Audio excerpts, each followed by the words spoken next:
Assalamualaikum warahmatullahi wabarakatuh. Perkenalkan, nama saya Erini Manda Afriana dengan NIM 2205121407 dari Prodi Sistem Informasi kelas SIA. Jadi, pada kesempatan kali ini, dalam video ini, saya akan menjelaskan tentang media penyimpanan.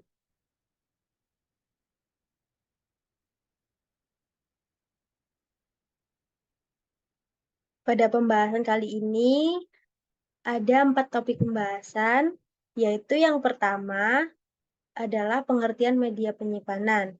Selanjutnya, pembahasan yang kedua adalah perbedaan dari HDD, SSHD, SSD, dan NVMe. Selanjutnya, untuk pembahasan yang ketiga, yaitu penjelasan tentang HDD SAS. Selanjutnya, yang keempat, ada perbedaan dari flash disk USB P1, P2, dan P3. Langsung saja, yang pertama yaitu pengertian dari media penyimpanan. Apa sih media penyimpanan itu? Jadi, media penyimpanan adalah perangkat atau bahan yang digunakan untuk menyimpan dan menyimpan data dalam bentuk digital atau analog. Jadi, media penyimpanan digunakan untuk menyimpan berbagai jenis data seperti file dokumen, gambar, video, musik, dan program perangkat lunak. Dalam era digital saat ini, media penyimpanan memiliki peran yang sangat penting dalam kehidupan sehari-hari, baik di dalam rumah maupun di tempat kerja. Nah, apa saja sih media penyimpanan itu? Di sini saya ada contoh 4 media penyimpanan. Yang pertama yaitu HDD, yang kedua ada SSHD, yang ketiga ada SSD, dan yang keempat ada NVMe. Langsung saja masuk ke pembahasan. Yang pertama yaitu HDD atau hard disk drive. Jadi, hard disk drive ini adalah media penyimpanan data yang menggunakan piringan magnetik berputar untuk menyimpan dan membaca data.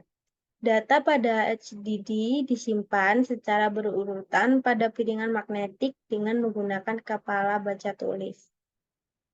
Di sini ada salah satu contoh gambar dari hard disk drive. Selanjutnya, ada kelebihan dan kekurangan dari hard disk drive. Kelebihan yang pertama yaitu kapasitas penyimpanan yang besar dengan harga yang relatif terjangkau. Selanjutnya, kelebihan yang kedua adalah tahan lama dan dapat digunakan dalam jangka waktu yang lama. Lalu kelebihan yang ketiga yaitu cocok untuk penggunaan pada aplikasi yang tidak memerlukan kecepatan tinggi. Selanjutnya, untuk kekurangan yang dimiliki, yang pertama lebih lambat dalam transfer data dibandingkan dengan SSD dan NVMe. Selanjutnya, kekurangan yang kedua yaitu rentan terhadap kerusakan fisik jika terjatuh atau terkena goncangan yang keras. Lalu, kekurangan yang ketiga yaitu menghasilkan suara dan panas yang lebih besar daripada SSD dan NVMe. Next, yang kedua yaitu ada media penyimpanan SSHD atau Solid State Hybrid Drive, yaitu media penyimpanan data yang menggabungkan teknologi dari HDD dan SSD. Jadi SSHD memiliki piringan magnetik untuk penyimpanan data yang lebih besar dan memori flash NAND seperti pada SSD untuk menyimpan data yang sering diakses. Nah, untuk kelebihan yang dimiliki SSHD ini, yang pertama yaitu kombinasi dari kecepatan SSD dan kapasitas besar dari HDD. Lalu yang kedua, harga yang lebih terjangkau dibandingkan dengan SSD dan NVMe. Dan yang terakhir, yaitu cocok untuk penggunaan pada aplikasi yang memerlukan performa tinggi. Lalu untuk kekurangannya sendiri, yang pertama yaitu tidak secepat SSD dan NVMe dalam hal kecepatan transfer data. Lalu kekurangan yang kedua, yaitu kapasitas penyimpanan SSD pada SSHD biasanya lebih kecil daripada SSD murni. Lalu untuk kekurangan yang ketiga, yaitu tidak memiliki tahan lama, daya tahan yang sama dengan SSD dan NVMe.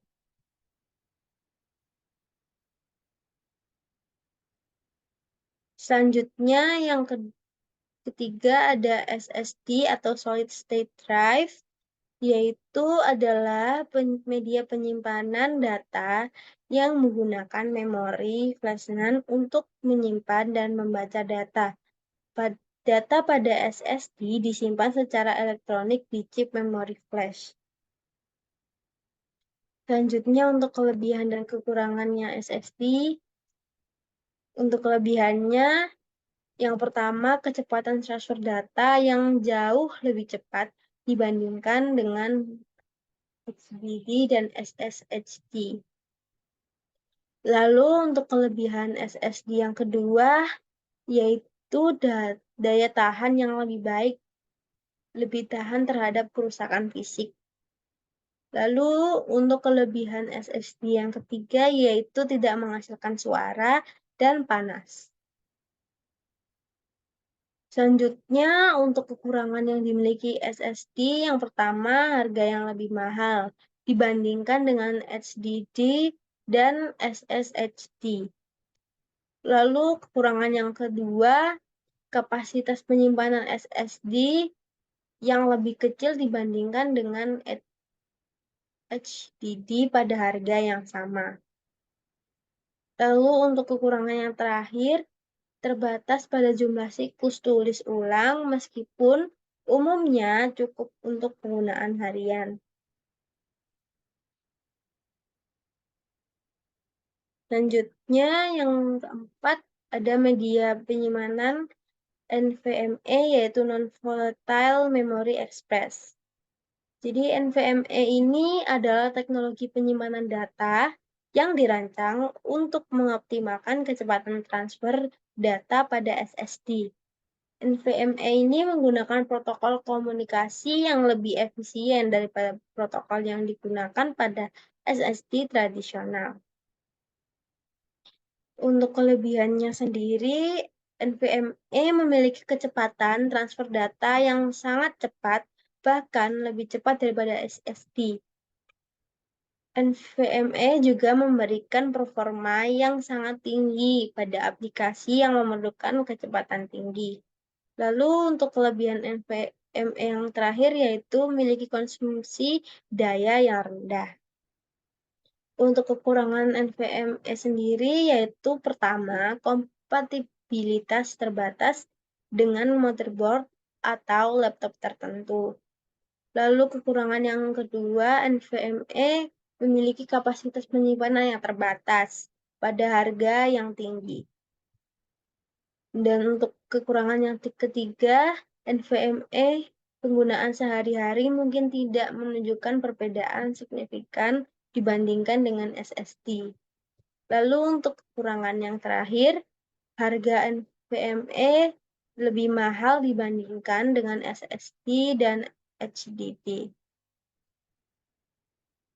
Jadi itu adalah perbedaan dari 4 media penyimpanan yang saya jelaskan, yaitu yang pertama ada HDD, SSD, SSD, dan NVMe. Selanjutnya kita akan membahas ke HDD SAS. Apa sih HDD SAS itu? Jadi HDD SAS ini adalah Serial Attached SCSI jenis hard disk drive yang menggunakan koneksi serial attached SCSI untuk transfer data. SAS adalah standar koneksi yang digunakan pada perangkat penyimpanan data dengan kecepatan tinggi, terutama pada server dan pusat data. HDDSAS ini dirancang untuk keandalan dan performa yang tinggi dalam lingkungan server atau pusat data yang memerlukan penyimpanan data yang cepat, efisien, dan tahan lama. HDDSAS memiliki kecepatan transfer data yang lebih cepat dan daya tahan yang lebih tinggi dibandingkan dengan HDDSATA serial ATA yang lebih umum digunakan pada komputer desktop dan laptop. Selain itu, HDDSAS juga mendukung teknologi RAID atau Redundant Array of Inexpensive Disk yang memungkinkan beberapa disk digabungkan untuk meningkatkan performa dan keamanan data. HDDSAS biasanya digunakan pada server pusat data, sistem penyimpanan jaringan, dan aplikasi yang membutuhkan performa penyimpanan data yang tinggi dan keandalan yang lebih baik. Namun, HDDSAS juga memiliki harga yang lebih mahal dibandingkan dengan HDD SATA atau HDD lainnya. Jadi, itu adalah penjelasan dari HDDSAS. Selanjutnya, ada pembahasan untuk perbedaan dari flash disk USB V1, V2, dan V3. Jadi perbedaan flash disk USB V1, V2, dan V3 ini terletak pada kecepatan transfer datanya, kapasitas penyimpanannya, dan dukungan pada standar USB-nya. Semakin tinggi versi USB pada flash disk, semakin cepat kecepatan transfer data dan semakin besar kapasitas penyimpanannya. Namun, kecepatan transfer data juga dipengaruhi oleh faktor-faktor lain seperti jenis chipset flash disk dan kualitas port USB pada komputer atau perangkat lainnya.